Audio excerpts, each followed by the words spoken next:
یہاں گھر کے اندر آپ سنتے ہیں، روایتوں میں دیکھتے ہیں، بہت سارے لوگ یقین نہیں کرتے، مطلب کیسے ممکن ہے ایسا؟ جو حقیقت ہے وہ حقیقت ہے۔ سخت دور تھا مدینہ کا اول اسلام میں، واقعاً سخت تھا۔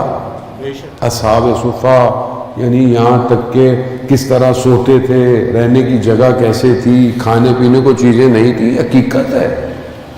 ہم اپنے حساب سے ائمہ کو دیکھتے ہیں کہ جیسا ہم چاہتے ہیں ائمہ بھی ویسے ہوں، ایسے تھوڑی ہو سکتا ہے۔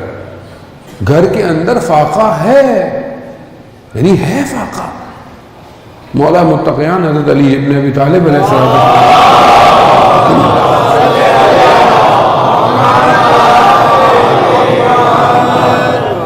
خود بی بی سے جب ان کو پتہ چلتا ہے کہ 2 دن سے گھر کے اندر بچوں کی خوراک کا انتظام صحیح نہیں ہے، تو کہتے ہیں کہ آپ نے مجھے بتایا کیوں نہیں کہ گھر کے اندر جو ہے وہ کھانے کا سامان نہیں ہے؟ کہا مجھے حیا آتی ہے کہ میں آپ سے اس چیز کا تقاضا کروں جو آپ کے لیے سخت ہو۔ خوب یہ حقیقت ہے۔ خوب ظاہر ہے ائمہ نے بشریت کے لبادے میں آ کر زندگی ویسی گزاری ہے جو بشریت کا تقاضا ہے۔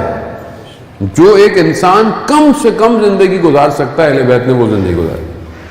مولا متقیان نے کم سے کم جو خوراک ہے انسان کھا سکتا تھا کہ کل کو کوئی یہ نہ کہے کہ حاکم کی خوراک کیسی ہے اور ایک فقیر کی خوراک کیسی ہے۔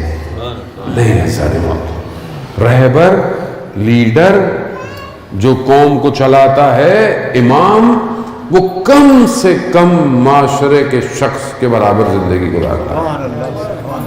یہ ہمارے جیسے، میں کیا، میں بخیر اپنے آپ کو بولتے ہی نہیں ہے بھائی، نہ رہبر ہے نہ لیڈر ہے، کچھ بھی نہیں ہے، ٹھیک ہے، لیکن آپ حکمراں، حاکم کی زندگی کیسی ہونی چاہیے، حکمراں کی زندگی کیسی ہونی چاہیے، یا جو بہرحال اپنے آپ کو قوم کے لیے کہے اس کی زندگی کیسے ہونی چاہیے، کس طرح وہ زندگی گزارے، تاکہ اسے پتہ تو چلے کہ سختی کسے کہتے ہیں، مشکلات کسے کہتے ہیں، سخت زندگی گزاری کیسے جاتی ہے۔ خوب جو ایک آدمی محلوں میں رہتا ہو اور کئی قسم کے دسترخوان اس پر رکھے ہوئے ہوں، اسے کیا پتہ چلے گا کہ کوئی جھوپڑی میں رہنے والا شخص کیسے رہتا ہے۔ مگر مولا کائنات کی خوراک آپ جانتے ہیں کہ سخت جو کی روٹیاں جنہیں پانی میں ڈبو ڈبو کے کھاتے تھے، حقیقت ہے۔ آخری روز جس مولا کو ضربت لگی اس شب جب اپنی بیٹی کے گھر پہ گئے، آپ سنتے ہیں مصائب میں یہ کہ جب بیٹی نے 2 یا 3 چیزیں رکھیں افطاری کے لیے، کہا بیٹی سے کیا بیٹا کبھی آپ نے دیکھا کہ آپ کے بابا نے کبھی 1 سے زیادہ چیز سے روزہ افطار کیا، یا پانی سے یا نمک سے، دودھ سے؟ وہ بھی یہ حقیقت ہے جانے، یہ کیوں ضروری ہے؟ کیونکہ ظاہر ہے جب آپ اس طرح کی زندگی گزارنے کی، میں یہ نہیں کہتا کہ مطلب اللہ نے آپ کو، خدا قرآن کی آیات بھی ہیں، سورہ انسان طلاق کے اندر پروردگار واضح قرآن میں کہتا ہے خدا نے تمہیں جس طرح دیا ہے اس وسعت سے خرچ کرو اللہ کی راہ میں۔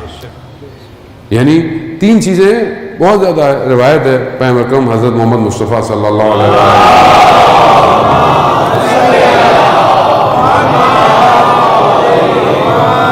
3 خوشبخت آدمی ہے جس کے پاس 3 چیزیں خوشبختی کی علامت ہیں، 3 چیزیں، اور 3 چیزیں بدبختی کی علامت ہیں۔ کیا چیز ہے؟ خیر ہے اللہ نے، ایک اچھی بیوی، زوجہ، کہ جو تمہارے پیچھے تمہاری پاک دامنی کی حفاظت کرے، تمہارے مال کی حفاظت کرے اور تمہیں خوشحال رکھے، خوب یہ خوشبختی کی علامت ہے۔ دوسرا سواری، جو تمہیں تمہاری منزل پر تیزی سے لے کے جائے تاکہ تم پہنچ جاؤ جو تمہارا کام ہے۔ تیسرا تمہارا کشادہ گھر کا کشادہ ہونا، تو روایت میں پیغمبر صلی اللہ علیہ وسلم آپ زبردستی۔ اسی طرح 3 چیزیں جو سختی کی علامت ہیں، اس میں سے بیوی جو تمہاری امانت کی حفاظت نہ کرے، جس کے وجود سے تمہیں آرام نہ ملے، تمہاری سواری جو کہ کند ہو، سست ہو، کہ بہرحال روایت میں ظاہر اس زمانے میں سواریاں تو جانور ہی ہوا کرتی تھیں کہ جس کو مار مار کر تم اپنے دوستوں تک پہنچ نہ پاؤ جو بھی تمہارا کام ہے۔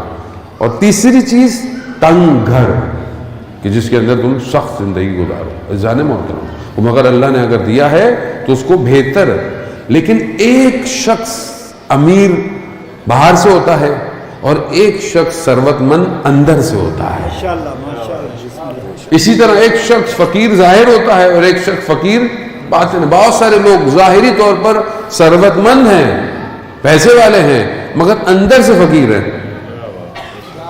اندر سے فقیر ہیں کہ جب دینے کا ٹائم آئے, کوئی چیز خرچ کرنے کا ٹائم آئے تو اندر سے فقیر ہے.